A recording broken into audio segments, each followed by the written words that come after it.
En cuestión dun mes, o Centro de Día de Sanxenxo podería dispor dunha xestión estable durante os vindeiros 42 meses. O Concello anunciou que o proceso de adxudicación acaba de culminar, propoñendo a empresa Clece como encargada de prestar o servizo. Nun almorzo informativo, a concelleira de Servizos Sociais indicou que o proceso se fixo coas máximas garantías, despois de que un erro frease a adxudicación e sementase a polémica na Corporación Municipal.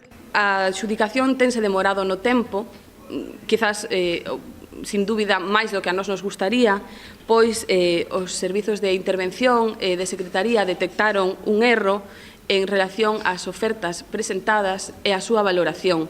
Un erro que foi detectado na revisión de toda a documentación presentada e que, pois, para subsanalo pediron informes, emitiron eles mesmos o informe. A edil tamén anunciou varias obras de mantemento no centro de día despois de 15 anos en pé. Os traballos de mellora terán un custo de 150.000 euros. Ademais, Freire aproveitou este comezo de ano para facer balance da súa xestión e avanzar algúns dos proxectos que ten en mente. Un deles, mellorar o servizo de axuda no fogar cun incremento do horario do actual cadro de persoal ou ampliando o número de contratados. O obxectivo, segundo indica, é lograr suprimir a actual lista de espera. Nos queremos que a lista de espera sexa cero, que ningunha familia este agardando cando ten reconecida a discapacidade e a concesión do servicio de axuda do fogar, que eso é un trámite que fai a Xunta, pero no momento en que a teña reconocida que nos podamos darlle o servizo. A concelleira tamén asegurou estar estudando varias medidas para dotar de máis recursos ao Centro de Información á Muller da localidade.